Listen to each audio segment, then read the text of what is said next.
Varicose veins కి సరైన చికిత్స కోసం సంప్రదించండి ఎవిస్ హాస్పిటల్. నమస్తే రమ్మగారు. నమస్తే జయ. చందమామ కథ ఒకటి చెప్తారండి. ఇంకోటి చెప్దాం. అదేదో ఒక ఊళ్ళో ఒక రాజుగారు ఉండేవారు. ఊరి పేర్లు పెట్టలేనబ్బా నేను. అంతేనా రమ్మగారు? రాజుగారికి ఒక భలే అందమైన కూతురు ఉండేదట. రాజుగారు చాలా గొప్పగా ఉండేది, మా పిల్ల ఎంత అందగత్తో అని. అయితే చుట్టుపక్కల రాజ్యాల వాళ్ళందరూ మీ పిల్లని మాకివ్వండి మాకివ్వండి మాకివ్వండి అనేవాళ్ళు. అందం కోసం, ఆ అందం కోసం. ఆ అందగత్త అయిన అమ్మాయి ఏం చెప్పిందంటే, నాన్న తెలివి తక్కువ వాళ్ళకి ఇవ్వద్దు నాన్న, నన్ను తెలివైన వాళ్ళకి ఇవ్వు అంది. సహజం కదండి. వాళ్ళని వీళ్ళని ఏదైనా మాట్లాడితే ఏమిటి వీళ్ళు ఇలా ఉన్నారు వాళ్ళు అలా ఉన్నారు అలా అనిపించేది. కొంతమంది తెలివిగల వాళ్ళుగా కనపడేవారు, కానీ వాళ్ళు తనకంటే తెలివిగల వాళ్ళు కాదేమో అనిపించేది. సరే, ఈ లోపల ఊళ్ళో కూడా బాగా సంపాదన పరులైన వాళ్ళు, అంటే మంచి ధనవంతులైన వాళ్ళు, చిన్న రాజ్యం అది, అమ్మాయిని మాకు ఇవ్వండి రాజ్యాన్ని మేము సేఫ్గా చూసుకుంటాం ఇలాంటివి కూడా చెప్తుండేవాళ్ళు. చివరికి ఆయన గుళ్ళు మండిపోయింది. ఇలా కాదు, మా పిల్లకి స్వయంవరం లేదు, నేనే చెప్తా, నన్నెవరు మోసం చేస్తారో వాళ్ళకి నా పిల్లని ఇస్తానండి. నన్ను మోసం చేయలేకపోతే 100 కొరడ దెబ్బలు బడికి అని చెప్పాడు. అయినా సరే రాజకుమార్తె తాలూకు సౌందర్యం పట్ల ఆసక్తితోటి వారా వీరా వచ్చేవాళ్ళు రాజుగారికి ఏవో ఒకటి పిచ్చి మాటలు చెప్పి ఆయన్ని మోసం చేయలేక ఆయన్ని బోల్తా కొట్టించడం వాళ్ళ వల్ల గాక కొరడా దెబ్బలు తినిపోయేవాళ్ళు. క్రమంగా యువరానికి పెళ్ళవుతుందని ఆశ కోల్పోయారు జనాలు. రాజుగారు అతి తెలివి కలిగిన వాడు, ఆయన మోసం చేయటం అంత ఈజీ కాదు. ఎలాగా? సరే, ఈ ఊళ్ళో ఒక వ్యాపారస్తుడు ఉన్నాడు, మంచి డబ్బులున్నాయి ఆయనకి. ఆ పళ్ళాన 2-3 రాజ్యాలు కొనేయగలడు ఉన్న పళ్ళాన. అయితే ఆయనకి 3 అబ్బాయిలు ఉన్నారు. పెద్దవాళ్ళు ఇద్దరు మంచి చురుకైన వాళ్ళు. వ్యాపారం 3 పువ్వులు 6 కాయలు 16 పువ్వులు కూడా చేసి పారేశారు. 3వ వాడి పేరు బుద్ధుడు. వాడికి ఏం రాదు, వాడు ముద్దురా చిప్ప. ఏదో చేసుకుని ఆడుకుంటూ ఉండేవాళ్ళు. ఉత్సాహం లేదు వాడికి, ఏమి వ్యాపారంలో అసలు ఆసక్తి లేదు. సరే, లాభం లేదని ఈ రాజుగారు, ఈ వ్యాపారస్తుడి కొడుకులు అన్నారు, నాన్న రాజుగారు అంతు చూసి మేము రాకుమార్తెను పెళ్లి చేసుకుంటామని పెద్ద అబ్బాయి వెళ్తానన్నాడు. అనేసరికి సరే పంపించాడు. ఆయనకి ఏంటంటే తన కొడుకుల తెలివి మీద చాలా నమ్మకం ఉంది. ఆయన ఎక్కువ నమ్మాడు. మరి నమ్మి, వెళ్ళరా నువ్వైతే సాధించుకొచ్చేస్తావు, క్షణం నీకు ఎంతసేపు రాజును మోసం చేయటం, నీకు చిటికలో పని వెనతో పెట్టిన విద్య, అలాంటివి చెప్పి పెద్ద అబ్బాయిని పంపాడు. పెద్ద అబ్బాయి వెళ్ళాడు, రాజుగారి దగ్గరికి వెళ్ళి కూర్చున్నాడు. రాజుగారు రెడీగా ఉన్నారు. అదేంటండి ఆ చిలక ముక్కు ఆ రంగులో ఉంది అన్నాడు. అనేసరికల్లా ముక్కు ఆ రంగులో ఉండేటువంటి, నీ కళ్ళే ఆ రంగులోనే, చిలక ముక్కు ఎర్రగానే ఉంటుంది, నన్ను అడు తిప్పలేవు పో అనేసాడు. ఆ చిలక ముక్కు ఆ రంగులో ఉందనగానే ఏది అంటాం మనం సహజంగా. పారలేదు, చిలకలు భలే ఉన్నాయి అన్నాడు. దానికి పారలేదు. ఆ బాతులు ఒక్క కాలు మీద నడుస్తాయండి, బాతులు ఒంటి కాలు మీద నడవటం ఏంటి? మన ఊళ్ళో ఉన్న బాతులన్నీ ఒకేలా నడుస్తాయి. ఇక చిలక లేదు, బాతు లేదు, ఎలుక లేదు, ఏం చేసినా ఆయన వినట్లేదు, పంపించేశాడు. 2వ వాడు కూడా నేను వీడికి 100 కొరడా దెబ్బలు విధించి 6 నెలలైనా కోలుకోలేని రకంగా చితకొట్టి పంపించారు. 2వ వాడు కూడా ట్రై చేస్తానన్నాడు. 2వ వాడు ట్రై చేస్తాట రాజుగారి దగ్గరికి వెళ్ళి కూర్చున్నాడు. మన దూరంగా ఉన్న కొండ మీద ఉన్న మొక్కలు నీలంగా కనపడుతున్నాయి. మామూలుగా ఆకుపచ్చగా కనిపిస్తాయి కదా, చూడండి నీలము ఆకుపచ్చ ఎలా కనిపిస్తుందో అన్నాడు. నేను చచ్చినా చూడను, నేను రోజు చూస్తా ఆ కొండకేసి. ఇవాళ కొత్తగా నీలంగా ఎలా అయిపోతుంది, ఏప్రిల్ ఫుల్ చేయడానికి నా దగ్గర ఈ ఆటలైన సాగమనేసాడు రాజు. అలా చిన్న మాటకి లొంగడు, పెద్ద మాటకి లొంగడు. వీళ్ళు కూడా రాజొట్టి పిచ్చివాడు అనుకుంటున్నారు, కానీ ఇలాంటి వాళ్ళని బోల్డ్ మందిని చూశాడు. వ్యాపారంలో తిమ్మిని బమ్మిని చేయటం వేరు, ఒక వ్యక్తిని బోల్తా కొట్టించడం వేరు. అంతేగా, అది స్ట్రాటజికల్గా వెళ్తుంది వ్యాపారం. మనుషుల్ని మోసం చేయటం జిత్తులు మారితనంతో వెళ్ళాలి, అది కుదరలా. సరే, వాడు కూడా దెబ్బలు తిని వచ్చేసాడు.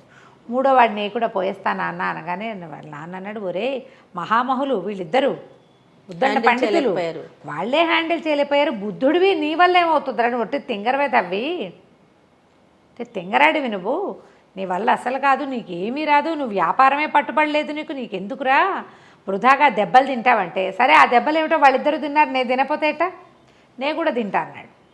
అనేసి సరే బయలుదేరి వాళ్ళ ఇంట్లో వంకీకి చొక్కాలు అవి తగిలించున్నాయి. ఎప్పటిదో ఒక పాత టోపీ, కుళ్ళాయి అంటారు దాన్ని, పాతపకాలపు భాష. అంటే ఇట్లా నెత్తి మీద పెట్టుకుంటే ఇట్లా పక్కకి వేళ్లాడే తోక లాంటిది ఉంటుంది ఉందన్నమాట, దానికి కుళ్ళాయి దాని పేరు.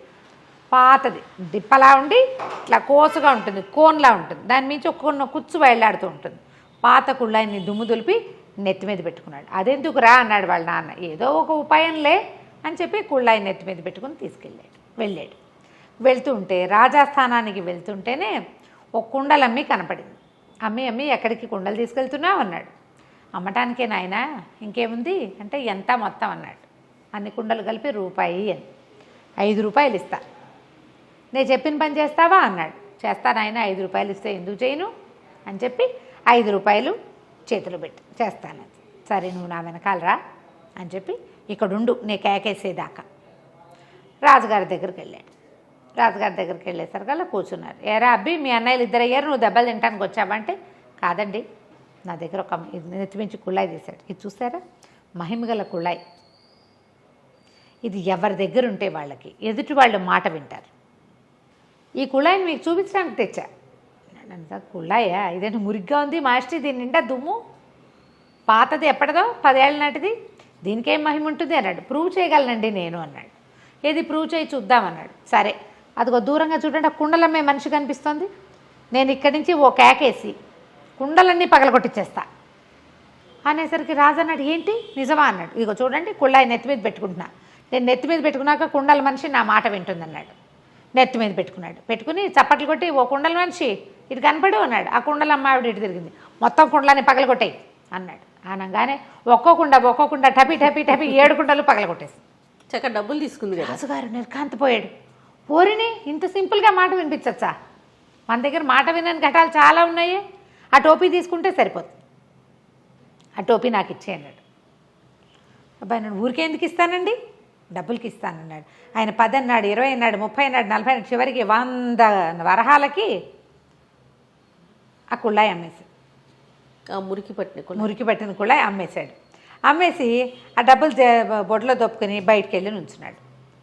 రాజుగారు ఆ కుళ్ళాయి తను పెట్టుకుని దారిపోయేవాడెవడనో చప్పట్లు కొట్టి పిలిచి, అరే ఉన్న పళ్ళని దాని నుంచి దూకేంటే ఎందుకండి అన్నాడు వాడు. అనగానే ఈయనకి డౌట్ వచ్చి, వీడు నా మాట వింటలేదు. అక్కడి నుంచి ప్రతి వాళ్ళని పిలిచి ఏదో చెప్తాడు, వాళ్ళు ఏదో అడుగుతారు కానీ ఎవరు ఏమీ చేయటం లేదు. ఇప్పుడు సైనికులు వాళ్ళు అనుకో, రాజు చెప్పిన పని చేస్తారు, దూకంటే దూకుతారు, పొడువంటే పొడుస్తారు. రోడ్డును పోయే వాళ్ళు ఎందుకు వింటారు?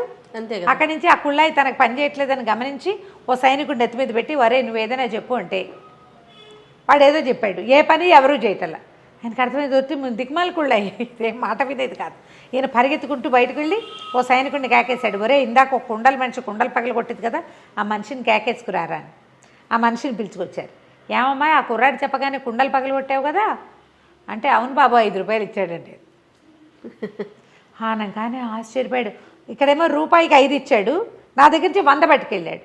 అప్పుడు ఆ కుర్రాడు పక్కన దాక్కున్నాడుగా, వచ్చాడు. మీరు మోసపోయారు కదా, మీ అమ్మాయిని ఇచ్చి నా పెళ్లి చేయండి అన్నాడు. ఈ బోడి మొహంలో ఉన్నాడు, వీడికి ఎందుకు ఇవ్వాలనిపించింది ఆయనకి. అయితే ఏమన్నాడు, అలా కాదు, ఇంకొక పరీక్ష పెడతా. నువ్వు ఎలాగైనా సరే మా మంత్రి ఉన్నాడే ఆయనకి తెలియకుండా బలవంతంగా నా దగ్గరికి తీసుకురావాలి. తీసుకొస్తే నువ్వు మోసగించినట్టు, ఆయన మోసగించి నా దగ్గరికి తీసుకురావాలి ఆయనకి తెలియకుండా అని చెప్పాడు. సరే ఒప్పుకున్నాడు కుర్రాడు. అలాగేనండి అన్నాడు. ఈయన వెంటనే మంత్రికి కబురు చేశాడు. ఫలానా వ్యాపారస్తుడు 3వ కొడుకు బుద్ధుడు అనేవాడు నీ దగ్గరకు వస్తాడు, నువ్వు వాడి మాట వినద్దు, వాడు నీ దగ్గరికి రానివ్వకుండా నేను 100 మంది సైనికుల్ని కాపలా పెడతాను అనేసరికి సరే అన్నాడు. మంత్రి గారి ఇంటి చుట్టూతా కాపలా పెట్టారు, వాడిని లోపలికి రానివ్వరు. వీడేం చేశాడు, ఒక గోను సంచి తీసుకుని ఆ గోను సంచిలో కూర్చుని ఆ సంచితో సహా మంత్రి గారింటి ముందు దొరలటం మొదలుపెట్టాడు. మంత్రి గారింటి ముందు దొరలేసరికల్లా, ఎవడరా నువ్వు, ఏంట్రా ఇది సంచితో సహా దొరుకుతున్నావు అని మంత్రి గారు బయటకు వచ్చి అడిగితే మూట తీసి చూశారు. వీడని తెలిసి, ఏమిట్రా ఇందులో కూర్చొని దొరుకుతున్నట్టు, ఇది జ్ఞాన సంచి అండి. ఇందులో కూర్చున్న వాళ్ళకి వీళ్ళు చెప్పిన మాట అవతల వాళ్ళు వింటారు. ఇందులో ఉండటమే, మనం కాసేపు దొరలేమంటే చాలు అనగానే మంత్రి గారు నిజమా అన్నాడు. అవునండి, అవును, మనం ఏదనుకుంటే అది చేస్తాం, నేను రాజుగారిని మోసం చేశాను ఈ సంచిలో కూర్చునే అనగానే ఆయన మంత్రి గారికి ఉత్సాహం వచ్చింది. ఆయనకి చిన్న మంత్రి హోదాలో ఉన్నాడు, పెద్ద మంత్రి అయిపోవాలని ఉంది పాపం ఆయనకి. అందుకని ఏం చేశాడు, ఒరే ఉండరా నువ్వు బయటిరా, నేను కూర్చుంటానని ఆ సంచిలో కూర్చోగానే వీడు మూతి కట్టేసి ఆ సంచి ఈడ్చుకుంటూ తీసుకుపోయాడు. ఆయన లబోదిబో ఆ సంచిలో. ప్రతివాడికి అత్యాశ ఉంటుంది కదా. వీడి రాజుగారి దగ్గర తీసుకుపోయి సంచి బుడదీశాడు. అందులోంచి మరి మిడిల్ సైజు మంత్రి గారు లేచి నుంచున్నాడు. ఇదేమిటి ఈ సంచిలోకి ఎలా వచ్చిందంటే, అందరూ నా మాట వింటారని చెప్పాడంటే జ్ఞాన సంచి అన్నాడు, అందుకని ఎక్కానండి అన్నాడు. ఎలాగైనా మంత్రిని తీసుకురావాలి, అంతే. సైనికుల్ని తీసుకెళ్ళి కాదు. ఇప్పుడు దొరికేశాడుగా. రాజుగారు ఏమన్నాడు, దీంతో అయిపోలేదు, ఇంకా ఇంకో పరీక్ష పెడతాను నీకు అన్నాడు. 3వ ట్విస్ట్. సరే అక్కడి నుంచి ఏం చేశారు, యువరాణి మందిరానికి రా నువ్వు కూడా అని చక్కగా తయారు చేయించారు వీడిని పెళ్లి కొడుకులాగా. అక్కడ 70 మంది అమ్మాయిలు ఉన్నారు. అమ్మాయి తాలూకు సేవకురాళ్ళు 70 మంది. ఆ రాజకుమార్తె ముందే చెప్పారు, రాజకుమార్తె ఎవరో నీకు చూపించాం. 70 మంది ఉంటారు. వాళ్ళల్లో రాజకుమార్తెని నువ్వు గుర్తుపడితేనే నీకు ఆమెతో పెళ్ళి, లేకపోతే నీ 100 కొరడా దెబ్బలు తప్పవు. సరేనన్నాడు. రాజకుమార్తెను గుర్తుపట్టాలంతే కదా. వీడేం చేశాడు, వాళ్ళ ఇంట్లో ఓ చించెలిక ఒకటి తిరుగుతుంటే ఎలుకను ఒకదాన్ని తోకపుచ్చుకున్నాడు. చిన్న సంచులు వేసి దాన్ని పట్టుకెళ్తే సరే రాజాస్థానానికి వెళ్ళాడు. అంతఃపురంలోకి వెళ్తే 70 మంది ఆడవాళ్ళు కనపడారు. అందరివి ఒకటే రకం బట్టలు.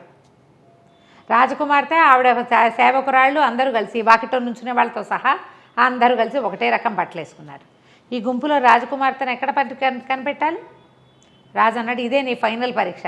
ఇప్పుడు కనుక నువ్వు కనిపెట్టావనుకో పెళ్లి చేస్తా, లేకపోతే భరతం పడతాను నీదే. సరే బాగుంది. ఇంతనే అబ్బాయి ఏం చేశాడంటే కాస్త అటు ఇటు చూసి సైనికులందరినీ పక్క పంపించండి, వీళ్ళందరినీ నేను చూస్తానన్నాడు.